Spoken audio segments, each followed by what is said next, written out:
ñu dellu si ci jàkkaarloo bi ci pause publicité bi am na ñoo xam ne seen téléphone recevoir nañ ay message seen ñibbi dina jafe lool tey ji interpellation yi dafa bëri donc soxna si man déglu naa góor ñi du ma synthétiser sax ndax dafa bëri ci li nga ci jàpp li gën a fës di nga tontu waaye jàpp naa ni kon nee nañ jigéen ñi sëyatuñu ngir yàlla te sëy dañu jàppoon ni jaamu yàlla avant tout la nee nañ sëy dañu jekk beru la léegi dañuy teel a beru dem ci appartement yi beneen boo xam ni it mën nañ ko wax mooy lu tax na suñu yaay yi ak suñu maam yi doon sëyee sëy yooyu amatul boo demee uti ji dellu si ci kër gi ñu dalal la jàmm tegal la sa reer nga tëdd ci jàmm xëy dem utiwaat loolu yëpp mënatul nekk luñ la becc la ci yenn ci ay laaj rek yoo xam ni jàpp naa ko sans compter yeneen yi nga xam ni nag jógee na fu nekk.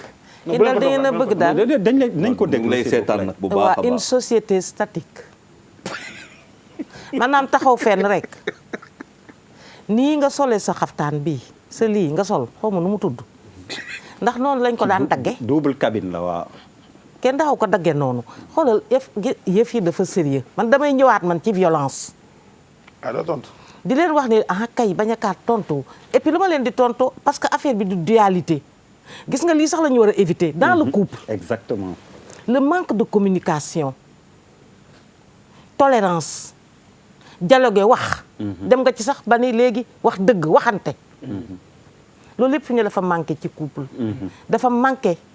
ci biir famille bi. ba nga xamante ni si loolu soubassement violence la. yi nga buñ naan xam ngeen lii soubassement violence mais il a raison c'est les inégalités de genre c'est les discriminations. c'est le contrôle du pouvoir de l'autre nga ñëw bëgg koo exercer. téye ko nag ba entravé ko nag ci lépp. waaw mais nga baal ma ci diine de bi ñuy takk sëy bi dañ ne kilifteef gi ci loxo ku góor ki lañ. dama ne man waxaguma kilifteef ak yow xam nga lenn am na. non déglu leen ko s'il vous plaît. la mauvaise interprétation de la religion. il y a une mauvaise interprétation. expliquez-nous. ji jël religion di ko interpréter nam la neexee ak fam la kii ak fam la arrangé. dafa bokk ci les stéréotypes de genre et les croyances sexistes. wax naa leen ni amul fenn fu nga xam ni d'accord nañ ci violence laa la wax ak ko koy def. kenn mënu ci d'accord. kenn mënu si d'accord mais ban réaction bu moom la ñu def mais on a condamné nañu li nga xamante ni si am na fi. wax nañ ci.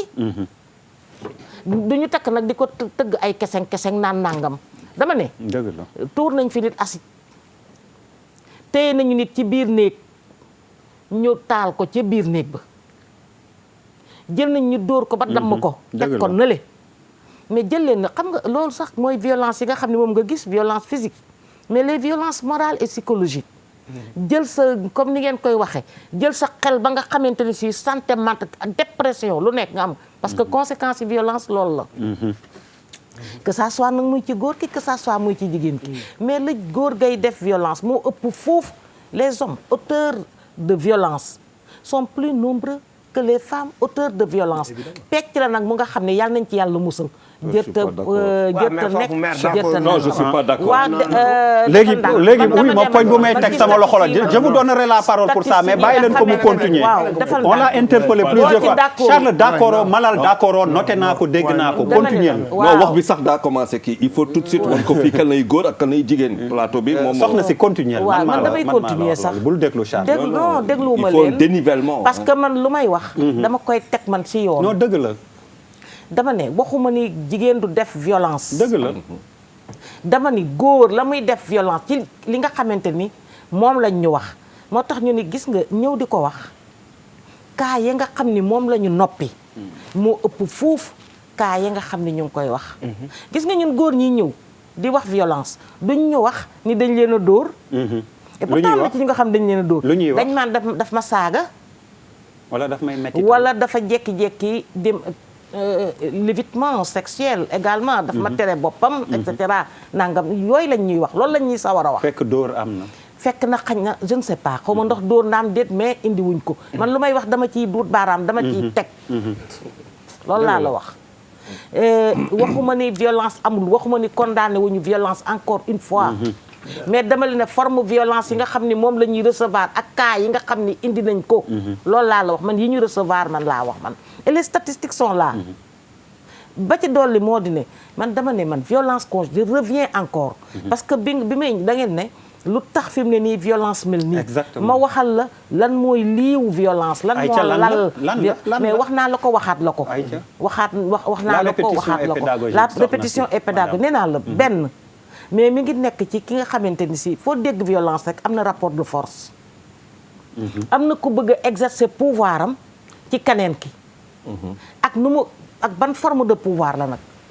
mais bëgg na ko exercer ci keneen ki nekk na aussi lu nga xam ni contrôle loolu yi daf ci bokk soubassement la mais tegal naa la ci ni la discrimination yi inégalité yi ak nag la mauvaise interprétation de la religion xam nga léegi rek yéen ngi jaxase xaat ay naan religion xawma lan alors que mauvaise kenn waxu fi diine kenn neewu fi nàngam kenn neewu fi nàngam lii kenn weddu fi loolu dañ la ni mauvaise interprétation bañ cay def ak lañ cay waxe ak nañ koy waxe waaw lu ñu interprété wul interprété ko bu baax lan la ñuy d'accord mais Charles quand même il faut dire qu'elle a été plusieurs fois interpellée. Oui, mais elle n'est pas là pour répondre. Elle est là pour non, je suis pas d'accord avec elle et sinon on va perdre beaucoup de temps et ça c'est une autre forme de violence. Est-ce que mën naa continuer? Ça c'est une violence, madame. La violence, c'est ces formes de violence voilà. qui se passent dans la sphère familiale et également dans la sphère publique. mooy sax doo déglu nit wala nga taxaw da nga koy interrompre ak di ko couper ak fu la nekk nga jàkkaarloo moom di wax ak moom. Voilà une forme de violence très grave. dañ koy wax ay c'est une agression. et ça bu ngeen ca demee rek mu daal di indi beneen affaire. gis nga loolu bu demee ci ménage bi. nii lay def automatiquement jàppante am. ay non doo fi nekk di wax xawma lan non léegi dafay daal di mel ni sax nangam et ça c'est une forme de violence loolu dafay daal di indi nag beneen affaire. alors Birima. xam nga Birima non xam nga bàyyi ñu dem ci moom ba pare. mais soxna si la belle dame. dafay théoriser ay yoo xam ne kenn xamul xayma wax la gis nga sëñ bi li ñuy wax lu leer te nañuy wax li boobu doon nañu wax lu terre à terre.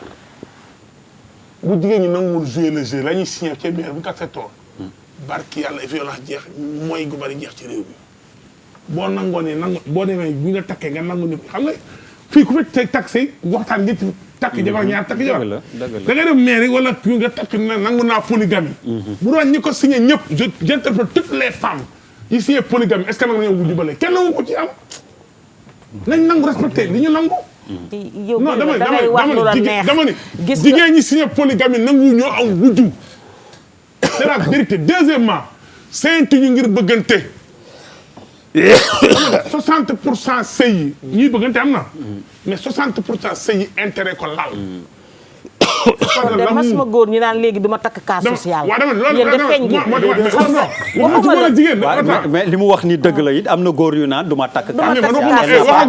waxuma ci côté. dama ne. donc non c'est des deux côtés bi man d'accorduma nee naa la ki dem signer polygamie. waaw. yow nga ñëw taxaw l'option xam nga appartient à l'homme. moo tax ngeen naan ay nangam ak i nangam. mais jigéen ji dafa taxaw. ñu ñëw taxaw nga ni polygamie yow jigéen ji taxaw opposé wu ci defu ko ñëw d'accord ci polygamie boobu ba pare wëlbatiku nag naan ay duma wujje loolu mooy lan loolu laa ne man tegu ko fenn donc elle nous rejoint boo ko opposé woon foofa mariage bi du am dañ leen naan loolu nag moo léeg-léeg tamit on sait que dañ koy négocier bi ma option boobu ngay wax dañ koy négocier damay signé ne duma ko def lu bëri loolu la ñuy wax may ma loolu ñu la signé sax nangu utuñu ko li ma wax nit ñaa ngi may dégg tel laay wax fii xanaa doo nit kon nag mais lan nga ba jigéen bi la yeew baat la taxaw alors Charles il faut jigéen ñi nangu wuy ma il faut jigéen ñi nangu lenn dès le départ nga gëm sa bopp nga ni damay wujje wala duma wujje boo amagoo jëkkër nga ne damay opté mu leer na leer sa bopp nga gëm sa bopp na leer ci jigéen ñi na leer ci góor ñi aussi ku yem ci man laay seel bu ngeen sëy nga nga imposé ko bu ko nangoo xëy na bu ko nangu mais boo ko nangoo dangay sax ñaareel yoo xam ne ñaareel yi gën a fi aawa yi non je te jure. xaw ma nooy fekk. non ñaareel yi gën a fiir aawa. je peux non parce que am naa ñaari jabar ba taay dama ne. non man problème bi du nu mu ko xamee non non non. ñaareel yi gën a fiir s'il te aawa yi. plaît Birima merci on a compris bu gën a dangereux. Charles Faye Charles. xam ngeen. ñaareel yi gën a dangereux aawa yi. je te jure. Charles waxal les ñaareel s'il te sont plaît, très bu ko dangereuses. c'est des bombes. yow da nga am problème ak non du ñaareel. caaxaan non non non. da nga am problème ak ñaareel Charles Faye. yow der ñii dañuy fo. man fawuma ak violence. effectivement fawuma ak violence laa la wax. li ma wax da nga daam yi moom mii di wax nii nangu wujj xam naa am suñu wujjee moom mii nekk fii taxaw non loolu nag nangu ko loolu moom xaw du tout intellectuel yi jàng ñu indi fi affaire yi ñoo taal réew mi kenn nangu ci wujje ci ñoom nangu ñoo wujje teg ba pare inflation jigéen ba kenn nangu tul wujje c'est ça la vérité. Charles Faye avant soxna si dinaa ko joxaat parole. xam nga laaj ko dama waaw non elle n'est pas venue pour parler de. waaw der non personne kenn nangu ko personnellement. dama ne muy man muy kenn sam je prends par mes non loolu moom du. dama koy bàyyi mu wax a wax ba s'il toog te plaît Charles Faye tu dina as la mujj assi parole. xam nga yaa ngi dëbbu di nga mujj assi. waaw léegi assi na Charles Faye moom laa jox mu on dëgg. vient d'assister Madame. benn genre couple de créer comme ça et bon, bref. Combien de Sénégalais de jeunes enfants de nos enfants sont morts en mer entre 2000 ak tey. bon am na ay statistiques mais. ok ils sont nés de qui. ils sont nés de qui ces enfants sénégalais yu dee si géej gi. ils sont nés de qui. wax ñu ko. ok des Sénégalais. Oui, ils sont nés des Sénégalais. Ce sont des réussites, oui. ce sont des modèles de couple réussis. ah je ne sais pas. C'est pas des violences ça. je ne sais pas. Regardons-nous. je ne Ah, c'est pas des violences. On va se faire xam nga ndeyeen di ne ñu takk 2 3 4. ok très bien. wax la ñu jur mais maanaam. voilà ñu jur dem ci géej gi di dem ci après géej à bi eux-mêmes. tous les jours ñuy dem di géej bi 600 di dee. Yaroo entre leen, ñu am ay encadré woo 5 leen, 15 ils sont yaroo livrés ko à ça c'est eux-mêmes. ça c'est promiscuité bi. Mais c'est pas une violence conjugale. mais attends mais Ça je peut être parle une pas forme de de violence, mais pas une violence conjugale. Et Papis. alors que nous sommes dans le cadre de la violence. s'il y a quelque chose. nit am na Comment- benn doom mu torox nit am na fukki doom mu tedd. loolu tamit loolu waxuma la loolu dama la ne nañ dem xool affaire bi fu muy metti ñu xool ko foofu door a wax bu ngeen di wax sax bu ay waxu caaxaan dama la ne violence la ñu wax tant qu'on est sur la violence ñu indi ko je suis d'accord mais aujourd'hui boo bëggee takk jigéen mu lay wax ay karawu 300 000 francs yow nga am 2 000 francs de salaire wala yu demee noonu mais c'est pas possible. On ne peut plus se marier dans ce pays-là. Tout le monde le sait. Femme yi tey fii di sëriñtu rek di sëriñtu rek amul tey boo demee toog fii plat boo fa toog na nga xam ban saafara la fa teg loolu yëpp bu ñu toogoon tey di wax Sénégal bi kër yi day tas. nañ waxante dëgg y a des choses dañ koy dund fii di les violences sont quotidiennes dans les foyers et tous les jours te dóor lu am. benn wax bu ndaw la. violence bëri na benn kii dama ne kii dafa am tànk lu mu fi wax loo xamante ne lu am solo la mu am benn transformation sociétale boo xamante ne dans l'urbanité kër yi di taxaw nii ci biir benn couloir nga am par exemple 10 appartements, 10 familles, les 10 femmes, 10 maris qui ont chacun de à peu près 2-3 femmes, ne multiplient. Tu imagines le vacarme, la vie de cet étage-là tous les jours, ce que c'est? Les gens qui vont à l'hôpital et ainsi de suite. Ce sont nos réalités quotidiennes. waxuma la loolu kooku nga jël ko nekk ci biir kër waaw bu la neexee nga bañ ko nangu mais toog ci biir kër yi gars yi di xuloo di taper je te dis pas quand tu deviens l'épouse de l'autre qu'est-ce que tu vas lui sortir mais ça on le vit au quotidien man toog naa ay jigéen di ma saaga xaw ma leen parce que tout simplement dañu ñëw jàppale une voisine xaw ma leen musuma leen gis ñu may saaga ma leen di seetaan mu ne mais lii lan la aw ma san man taxaw di xool nit di ko saaga amoo santé bu ma la laalee xaw ma j'ai peur de te toucher. parce que boo ko laalee. boo ko laalee xam non kay ma wax la par exemple je vais vous dire madame je vais vous dire quelque chose. yow koy demal porter plainte ma ngi lay saaga. xam injure. mais non jarul loolu ça veut dire ce qui se passe dans ce pays. mais saagante quand même dans un couple. waaw non mais attendez c'est-à-dire saagante dans un couple. pour man xoola grawul parce que chaque jour sa jabar yónnee la message saaga la. non c'est des trucs très fréquents c'est-à-dire. c'est vrai il est non malal ton cas est grave. non je parle pas de moi. je veux dire que nit ñi il ne doit pas être surpris que ñaari nit ñuy dund. saaga dund. tension la ak ay bànneex loolu foog ñu mun ko assumer. tout à l'heure la femme qui a brûlé son mari nit ñi dañ ko c'est-à-dire elle est tout de suite stigmatisée. n'oublions pas que jigéen bu wérul la ko wolof di woowee dafa ëmb. et boo wérul jigéen bu wérul. tu dégages des choses. c'est-à-dire am na lu bëri lu nekk ci moom je ne la défends pas. les gens dégagent des ba jigéen buy accoucher wolof lan la koy wax ba yàlla may ko boppam mooy elle peut même frôler la mort en donnant naissance jigéen boobu ci ban état la nekk ci ban situation la nekk et quels sont les éléments qui ont conduit à la réalisation de cet acte. Merci Malal. loolu il faut que ñuy nangu il faut que ñuy ñeme di interroger suñu société mère tam mën na yéeg mais looloo tax nag c'est-à-dire il y a énormément d'aspects yi nga xamante ne mën nañ leen évoquer c'est pas pour dire que cette femme li mu def loolu la c'est pas pour dire ça ñun ñëpp tey fii kan moo fi dul jékki-jékki saaga sa jabar kan moo fi mais attendez c'est-à-dire xam nga li mën a indi violence bëri na dafa am ay ñaari façon non may ma dafa am non may ma birima sànq dama la évoquer benn élément bu am solo ne la léeg-léeg un homme mën na bañ a mën dara bañ a fase jabaram jabar ji di mer ci biir gàlle bi parce que kenn defu ko parce que bëgg na ku ko tëccuñu ko. mais non il faut dire les choses. mais c'est ça waaw mais ça produit quoi violence la te amul droit wuti ko feneen te l'islam lan la jàngale ci loolu. ne la boo nekkee ak sa jabar 6 mois.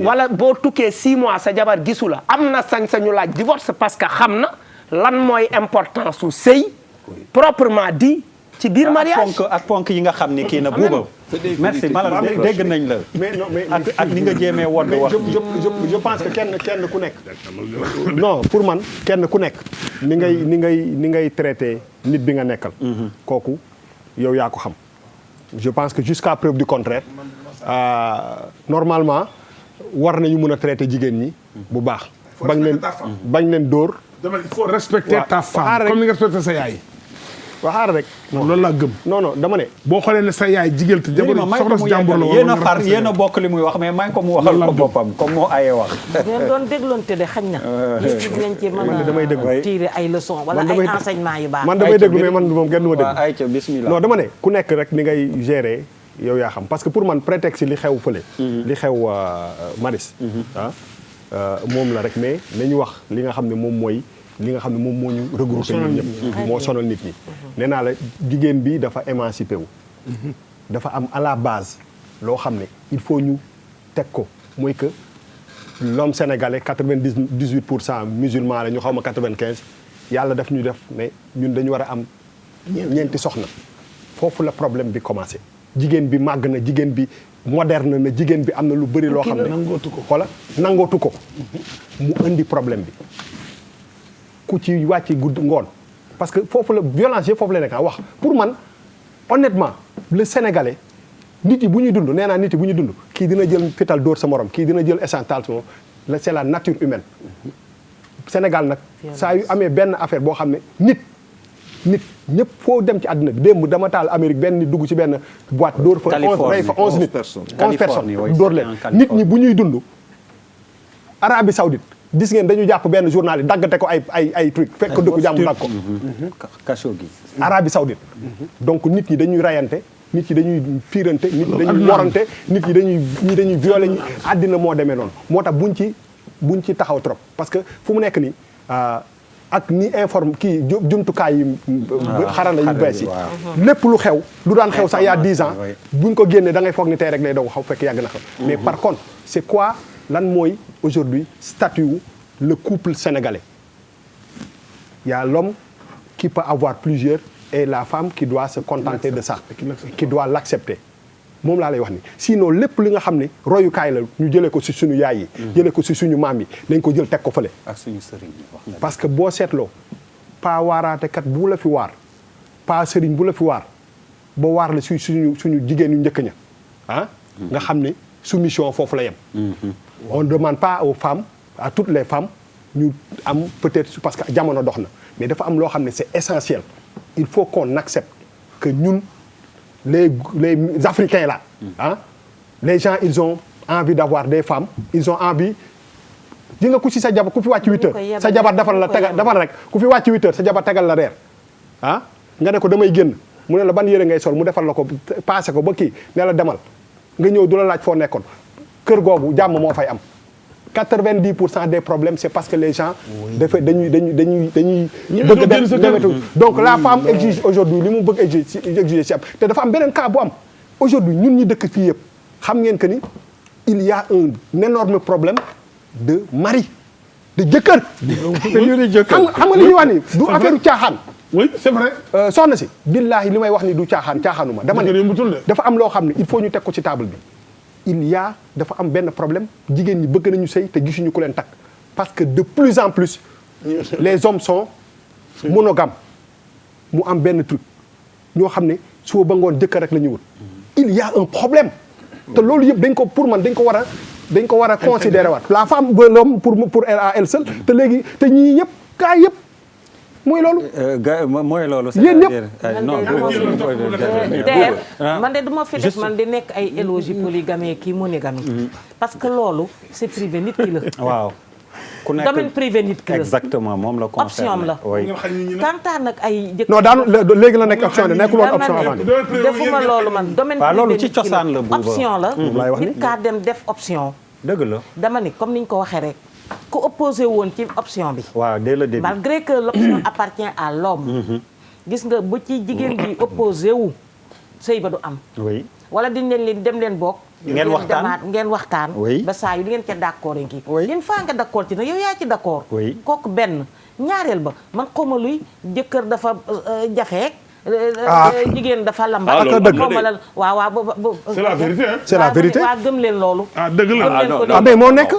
c'est la vérité. ay affaire non ci ngeen ko teg. nga ni ci li ñu gis ci li ñuy vivre chaque jour. ngeen ko teg xam nga taxaw di wax nii rek wax. nekkul gars yi. man nag c'est la vérité. je reviens amul ma ne man gisuma ko. waaye ko mu continue. damay revenir ci violence conjugale bi. waaw. xam nga am na yu nga xam ne tant que neewuñu lii nii la demee. ak teg naa ci baaraam parce que lii.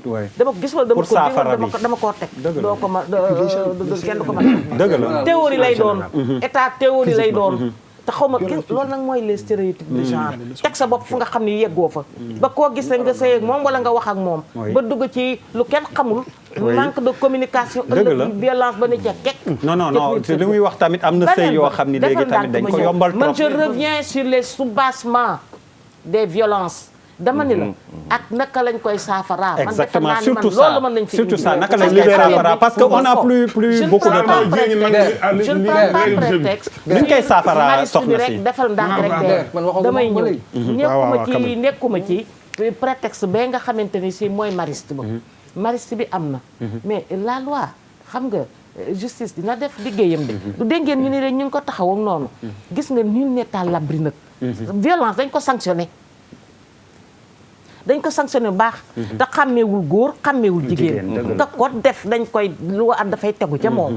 dëgg la waaw comme góor comme jigéen. Papis Diaw. donc loolu kenn kii wu ko. mën naa la benn question. non s'il te plaît man après tout ndaw soxna soosu.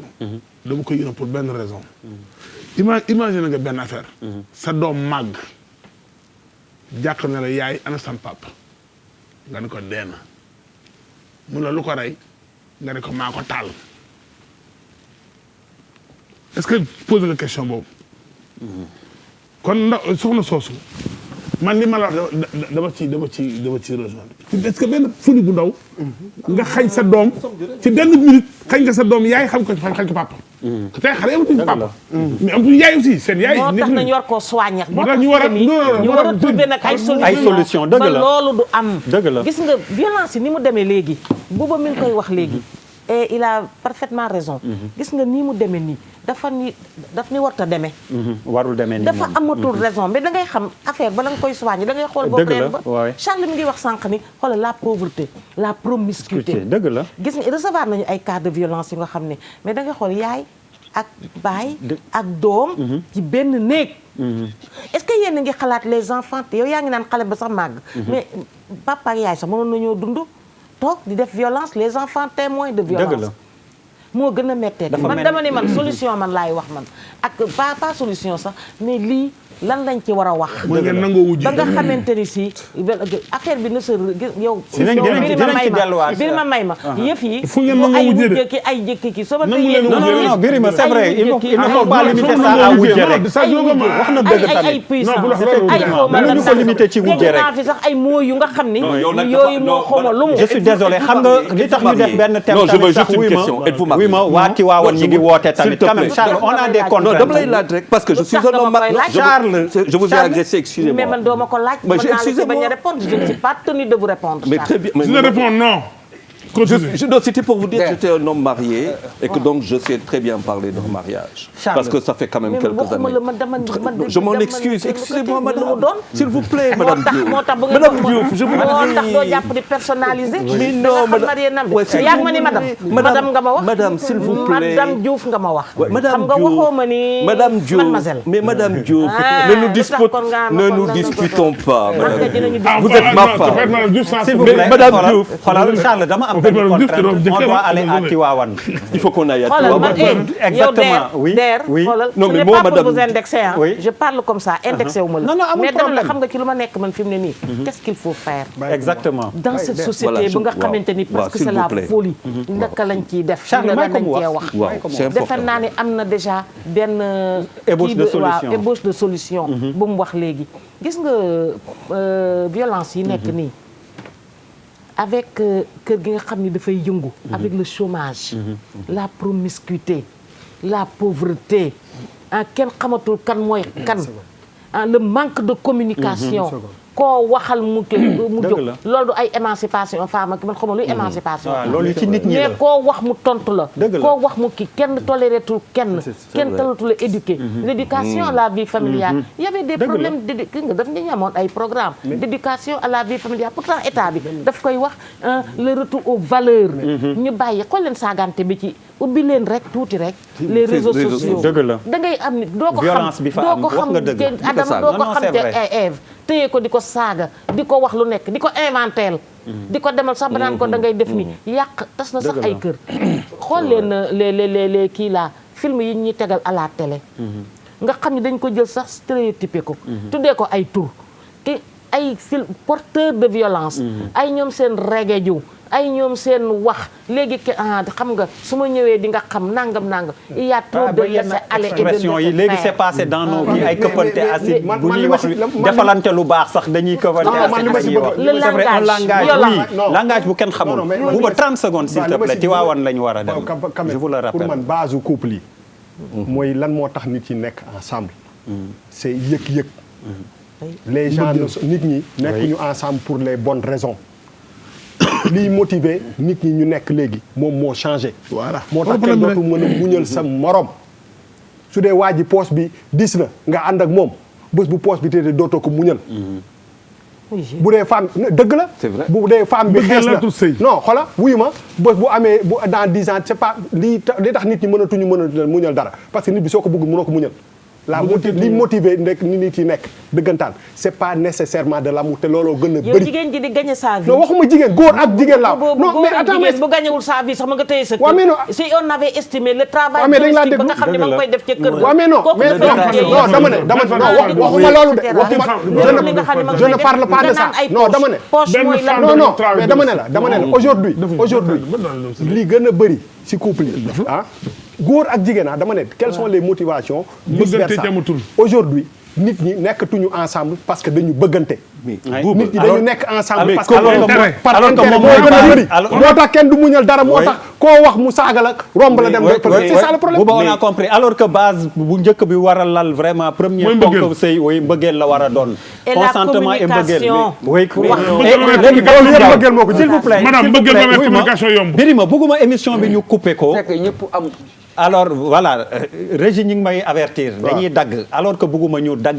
émission bi voilà kon jeex na s'il te plaît Papis pour terminer je suis très pessimiste par rapport ak violence yi parce que boo ñu waxee si li gars yi wax ba léegi am na ñoo xam ñu ngi sëy sans intérêt am na loolu ñu sëy par amour am na aussi c'est rare mais am na que du am na kañ bien sûr que le fond du problème pour man violence bi dafay continuer xam nga moo tax parce que femme yi moo am une évolution de la femme jigéen moo changé si doxalinam mu ñëw ba tombé ci société bi ma ne la ça va pas baisser écoute-moi très bien tu sais pourquoi il y a quelques années sa yaay bu lay yar bu yar doomam bu jigéen da koy yar autour du foyer di ko waxal lan mooy le sens de l'autorité lan mooy kilifteef parce que moom lay dund tous les jours mu koy gis xëy na sax doo dem école yow loolu ngay topp aujourd'hui boo juddoo ñu jëlee yóbbu la école française ban culture la ñu fay jàngale indépendance équité parité liberté le libre choix kooku ñu koy cultiver à bas âge laisse-moi terminer à bas âge ñu lay jàngal ñu lay jàngal bisuma la coupé bi ngay wax ba léegi bi nga commencé ba léegi je t'ai pas coupé ñu lay jàngal di la tàggat si moom sa gëdd am sa gëdd en tant que jigéen je veux dire nga dem ba màgg di see góor mais boo nee un c'est aussi simple que ça. Alors je vous donne la parole. merci beaucoup merci Papis li nga wax léegi Charles foog ñu dem très rapidement da ngeen wax wuy ma da ngeen wax yéen ñaar rek lu important xale yi ñu ngi wax violence conjugale mais nañ leen bàyyi xel wax nga ko yow Birima soxna si wax na ko man sama petite expérience rek laa leen di wax bi may jàng liir kon xam ngeen ni loolu yàgg na bi may jàng liir SOS fan laa ko jàngee ci benn journal noir blanc woon à l'époque mun naa leen wax turu waa ji à la une njabootama tax du ma ko répété te ma ni leen dama doon jàng liir ñu jox ma journal nii pour may def apprentissage SOS pour diw la diw bi maa ngi koy fàttaliku ba tey dañ ko soode woon photo boobu nekkoon à la une noir blanc maa ngi koy gis moom mu mel ni nit ku weex ak ku ñuul bu ñu jaxasoo dañ ko soode woon may xale di jàng liir image boobu mi ngi sama bopp ba léegi mun naa la wax turu ki ma liir oui c'est pas important ndax njabootam certainement donc c'est pour vous dire nañu bàyyi xel xale yi man loo xam ni concerné wu ma daf ma topp ba tey SOS pour diw ma laaj lan mooy SOS ñu expliquer ma ko ku ñu soode woon la déjà donc lu yàgg ci société bi la pour vous donner raison dans ce que vous dites ñu bàyyi xel xale yi dans ce qu'on fait. oui. waaw dëgg la 15 secondes rek. non moi je waxuma kon jeex na alors gis-gis. tu fais la paix quoi. bi gën a gudd dindi ko Pierre.